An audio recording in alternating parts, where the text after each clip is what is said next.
Welcome to Buckeyes Tomorrow Morning for Tuesday, January 31st. I'm your host, Tom Moore. The Indiana game is in 214 days. The game against Michigan in 298 days. We've talked for a little while about the fact that Ohio State's coaching staff shuffle was definitely not over yet. The Buckeyes had a number of spots to fill, and there was still some question about the top 10 assistant coaching spots, especially on the defensive and special team side of the ball, how that was all going to shake out. Ryan Day made one major addition last Friday when they announced that James Laurinaitis was going to be a graduate assistant working with the linebackers.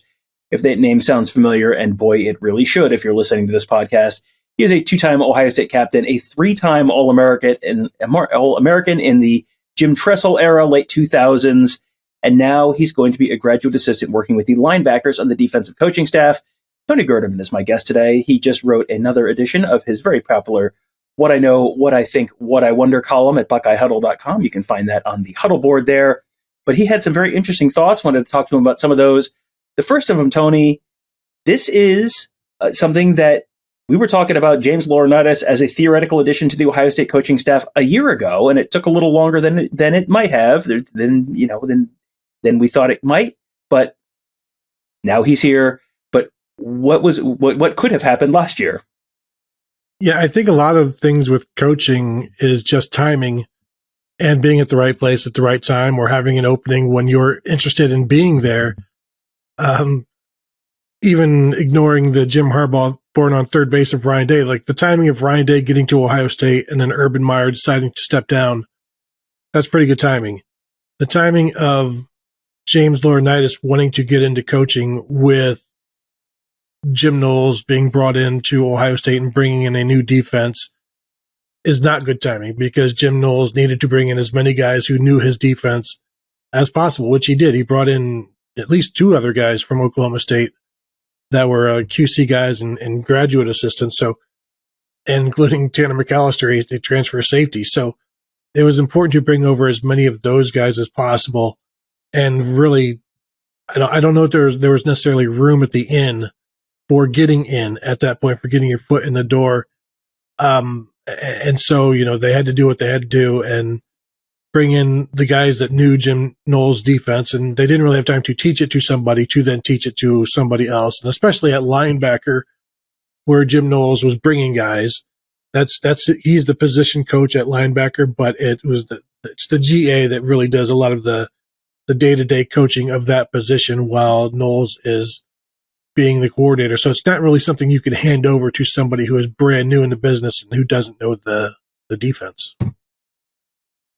So that was one important piece of the timing that got James Laurinaitis here this year, but not last year. You had another really interesting thought in there, and that's, as a former Ohio State player, we've seen a lot of former Ohio State players express displeasure with how the last couple Ohio State-Michigan games have gone. And now James Laurinaitis has a chance to come in and actually do something about it instead of just complaining about it on Twitter. That was kind of an interesting thought. It was, there was a lot of thoughts about, his career path and where he is and his development and all that kind of stuff that I was thinking about.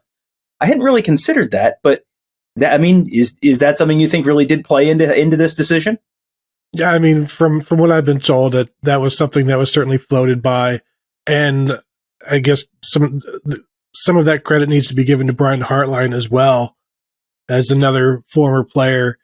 To obviously, nobody that has played under Jim Tressel or Urban Meyer, this is not something that is acceptable to them, losing to Michigan. And we have all seen the outrage on Twitter, not just from the fans, but from former players. And like I wrote, at least James Laurinaitis isn't just taking to complaining about it on social media. He's going to put his boots in the mud and go do something about it. And I do think that is something that the pride that these guys have in having that ownership over the rivalry, and then to see it slipping away, if you've got an opportunity to do something about it, and it's the business you want to be in, like this math adds up very well to, okay, let me help. Let me do what I can. And I think the more voices you get like that, it certainly doesn't hurt. And it's better than just having it from outside the building. You can have it inside the building, and it's not going to be destructive. It's going to be constructive.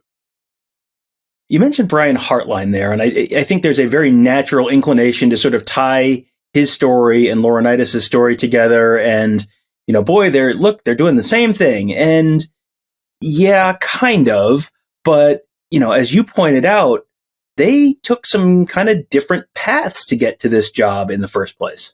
Yeah, and I remember even last year, people saying, you got to give James Laurinaitis a job, and they would talk about, look how good Brian Hartline is doing, but Brian Hartline volunteered on scout team in the 2016 run up to the playoffs against Clemson. He was playing wide receiver for the Buckeyes a year after he retired from the NFL.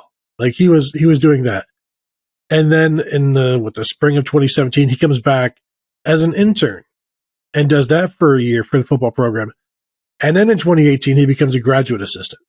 So like you've got like a year and a month of grinding and just getting the coffee, that sort of thing, to get to the point where you can now be a graduate assistant and you still have to get the coffee, but you're also doing some coaching.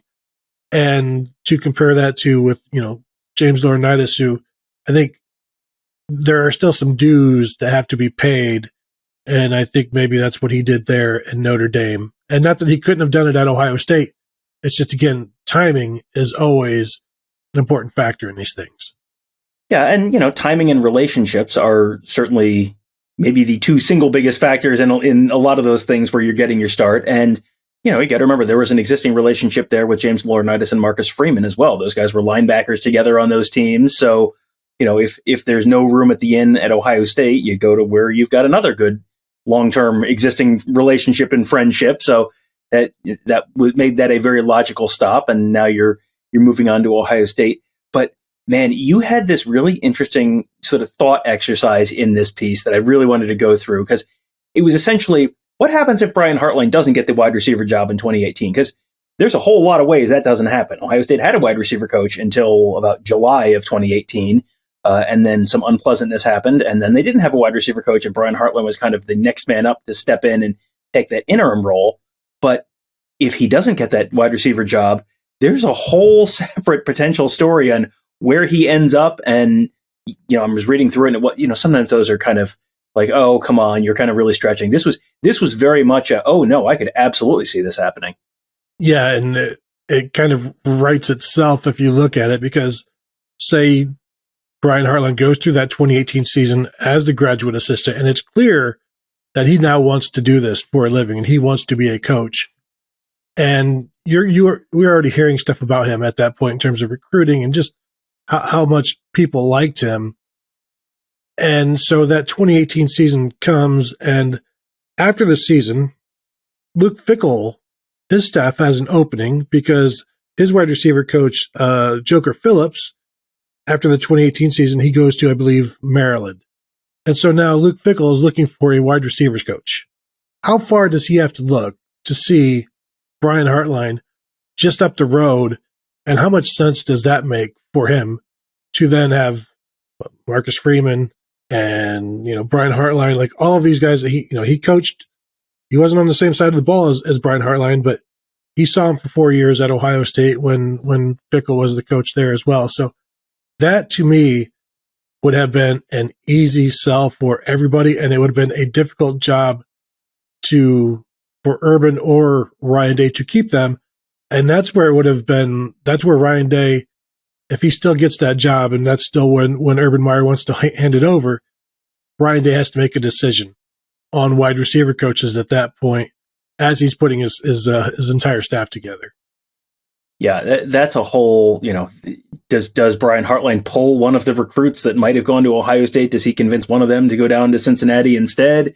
Does he end up getting another job somewhere else and he jumps from Cincinnati to somewhere else before the Ohio State job opens up? I mean, there's a ton of different scenarios there that, when you think about how much Brian Hartline has changed the talent level in that wide receiver room, the development level in that Ohio State wide receiver room, and how important that has been in terms of Ohio State's overall success, boy, that is a fork in the road that I think Ohio State is very glad they took the path that they did and things played out the way that they did. Now let's look into the future. And let's be real clear, we're not reporting anything here. This was just kind of another interesting thought exercise by Tony.